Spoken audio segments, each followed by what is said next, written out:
Alright guys, I want to talk to you about my grow lights. I will get more on that in a second. After I had tested my seeds out, make sure they were viable seeds, which they are. Every seed that I started, I got 100% germination. They all came up. So then the next thing I wanted to try or test out was the timing of when, or I should back up. I put them into grow bags, and then I wanted to see when you next fertilize them, how that affects the plants. But that quickly changed to a epiphany of these grow lights, which, spoiler alert, these are the wrong lights for what we're doing, starting seeds. So I'm gonna get into that and tell you everything that I've learned about that. So I want to first talk about why these are too strong of a lights for seed starting, for what we typically use these for. Now this particular light fixture, grow light, has a what they call a power level, and basically right in the center of the light fixture where you basically put your plants, it has a power level of 700, 6 to 700, which seedlings, they only need about 200, 300 power level max. So right off the bat, these guys are getting way too much light. There's too much light throughout the day hitting these lights. Hitting these plants. So, which brings me to quantity. I would leave these lights on for 14 hours, which for 14 hours and in this strength, the plants are transpiring, or a lot of water vapors are escaping the plant itself. And the root system, because they're little babies right now, the root systems aren't very big, aren't very strong, can't handle the demand that is being put on them because of the lights. So just the quantity and intensity of the light is stressing the plants out. Now, on top of that, I have had the red and the blue light on. So let's talk about that next. We'll start with the blue light. All right. So here's blue light, and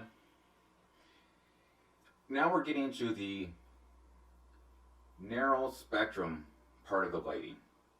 And the one thing I learned about it, certain plants do not react well to the narrow spectrum manipulation, because each light stimulates the plant to do certain things. And I wrote some notes, so I hopefully get most of this right. So now we have just the blue light. And what blue light does is it creates a more of a compact growth, because the plant thinks it's receiving intense light. So it has no reason to want to grow big, grow tall, have bigger leaves, and so it stays compact. And then the other thing it does, it creates, I guess, what you can call in a plant world is it's like a sunscreen, which what it does is it creates an oil, and it has obviously a nice scientific name to it, but it darkens the leaves. Now for us, where we do the old read and feed, where we read the plants to see what it's doing and what it needs, if it's releasing that oils, making the leaves dark, then the plant could be in distress and you just don't know it because it's not telling you, because you're manipulating it to be darker. And one of the other things that blue light does is the stomatas, because of the blue light, and it thinks it's under intense light, the stomatas stay open. So all the time that this light is on, the stomatas are open, and the plant is losing water. And like I said, the root system is not very strong right now, so it can't keep up with demand that the plant is losing from water because the stomatas are open. So that is stressing the plants. So now I have the red light on.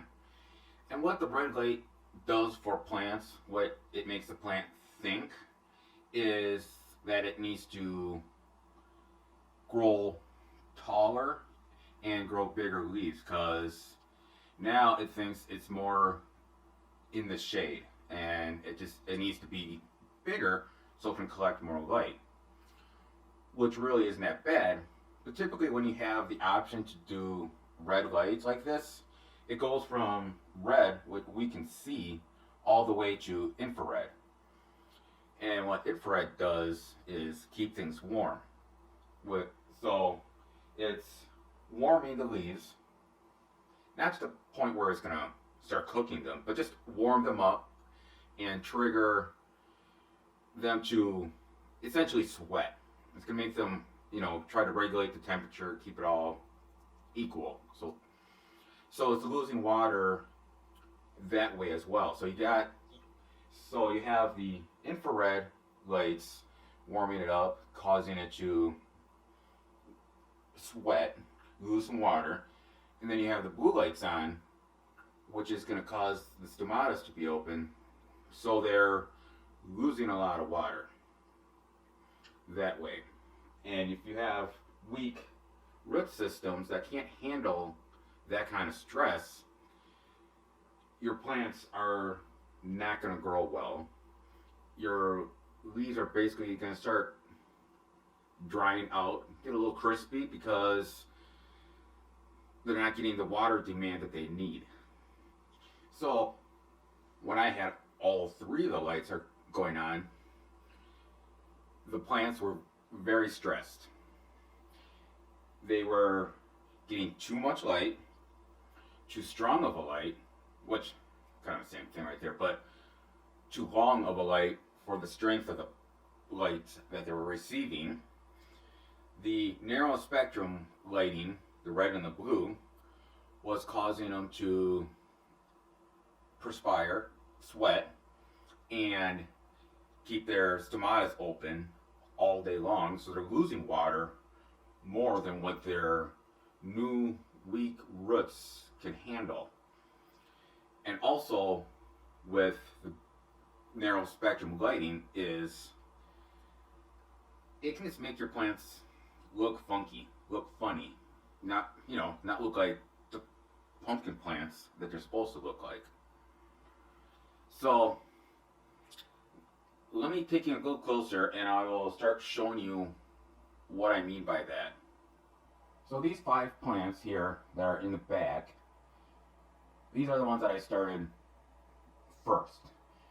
And that's when I was going to test out the different timing of fertilizing, different root hormones on them, and see how they all reacted.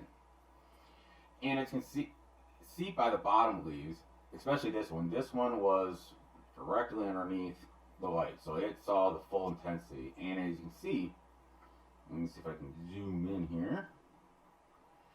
As you can see, this leaf got really crispy, and back there, that was the second true leaf, and it was kind of messed up too, but not as bad as this.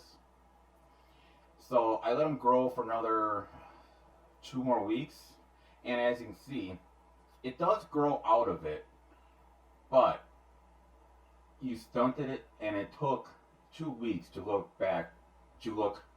come back to where it's supposed to be normal looking plant. So if I were to do this when it actually counts, I just stunted my start of my season because now the plants are in healing mode and have to recover from it. Now let me zoom out back. And these two plants were a little further out, so they fared a little better. It's can't really see right now, but the cots kind of got fried as at that time as well. And as you can see, the leaves are pretty small. This is part of the funkiness of what the narrow spectrum lighting does. So these guys also weren't. They got the funky monkey from the light, and then these two were the furthest away from the intense light, so they fared a little bit better.